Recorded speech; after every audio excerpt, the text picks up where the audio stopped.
you, Tom. My part's easy tonight. The official welcome. RR is beginning. Now, if you notice, the room is a little empty this evening. Ag Park is meeting tonight. That's another whole half of our rooms. There was a major conflict there. However, they get to watch this all on video, so no one's going to miss out. In fact, I got a number of text messages asking me, are you going to video this? We don't want to miss it. The answer is yes. We have such a great group here. I even hesitate saying this, but I think it's important. Please be respectful to our panel. Don't shoot the messenger, whichever red, blue, or no one chose the white side. Well, I think, Tom, that's you. You're neutral. You're right in the middle. I'm purple. Don't stand there. But we're going to ask that if you really hear something you like, something you don't like, don't applaud, don't boo, don't say hiss, don't do anything, because there's so many questions for tonight. If you do that, no one minds. Everyone wants some applause. However, we might get shorted a question if you do. Tom's already introduced himself. He is going to be our moderator this evening. We do have someone calling questions, C-U-L-L, not C-A. So if you have a question that you want to ask, please put up your hand. A beautiful young lady, Tracy, is going to come and give you a card to write the question. One card, one question. If you write 2 questions, 3 questions, sorry, the top one will be the one we choose. Can't have multiple questions on these cards. We will put similar questions together. So if you don't hear your question, you go, wait a minute, I asked. Listen carefully to the questions. Your question might be embedded in another one. And that way we can also get more questions out of the ones you're asking. Should we not get to all the questions tonight? By the way, you're probably wondering who wrote the questions? The community, plus a committee, plus everyone. I was getting messages up till whenever I sent you one, 10 o'clock this morning. Is it too late to ask a question? So these questions really came from the community and not from one individual.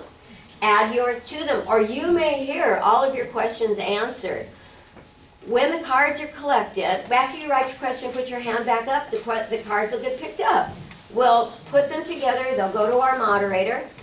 And if we don't get to some questions this evening, they will get posted on Facebook on a page I believe the city started called My Sidewalk. It's a good page to go to. I know many of you are not on there, so I'll try to also put them on next door. I know many of you are not on there, and so I will send out an email as questions come up and get answered, because I think everyone in here is on my email list. Any questions for me or for Tom that you'd like clarified before we begin the evening? Tom, let the games begin. Here's the flag. Oh, Tom, I'm so sorry. I'm so sorry. I am so sorry, the Pledge of Allegiance. Will you please stand? And Bob LaFleur, I'm going to ask if you would lead us in the pledge. I pledge allegiance to the flag of the United States of America and to the republic for which it stands, one nation, under God, indivisible, with liberty and justice for all.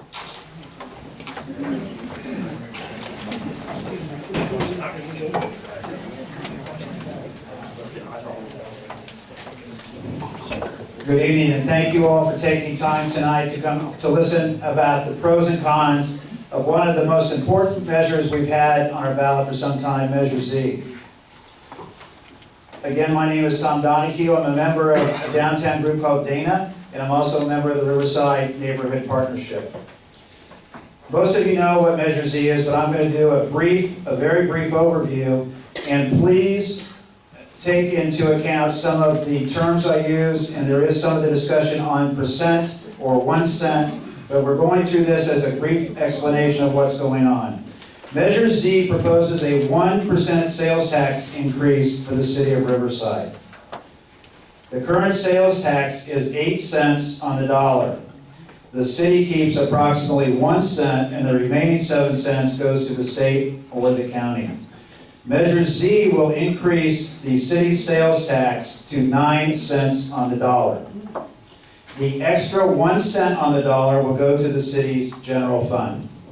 Measure Z will generate between $48 to $50 million annually, specifically for the general fund. The tax would be used to pay for city programs, services such as public safety, prevention of homelessness, road maintenance, and tree trimming, recreation parks, etc.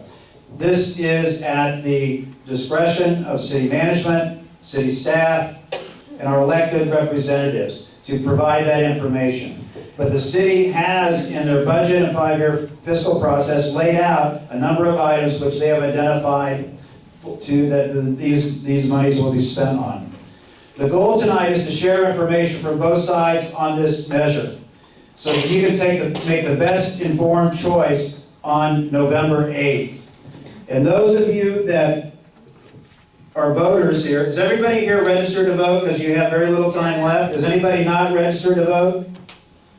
Because we will hunt you down. This is one of the best information pieces on the 17 initiatives from the state.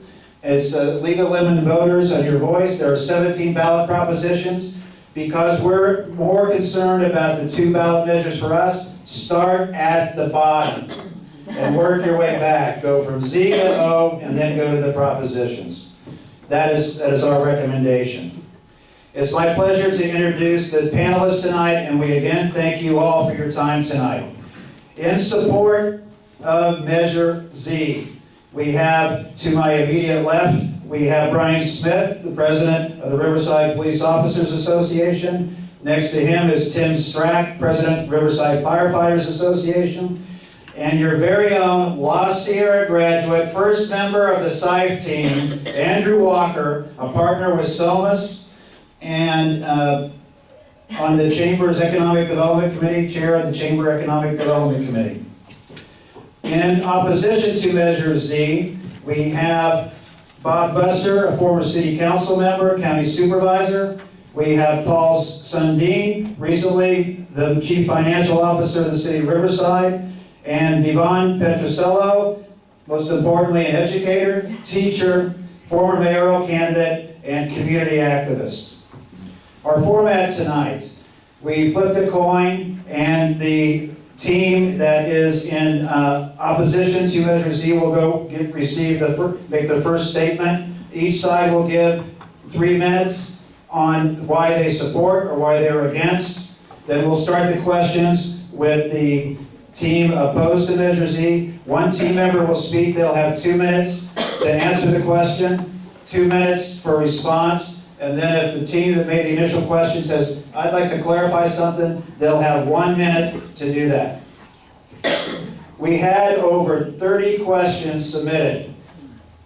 So we're going to try to get through these as fast as possible. Please try to refrain from clapping or commenting or making comments. If you have a question, please write it down. There's somebody circulating, just wave it and we'll come pick it up. We'll bring it over here and we'll collate the questions and try to get them into the conversation.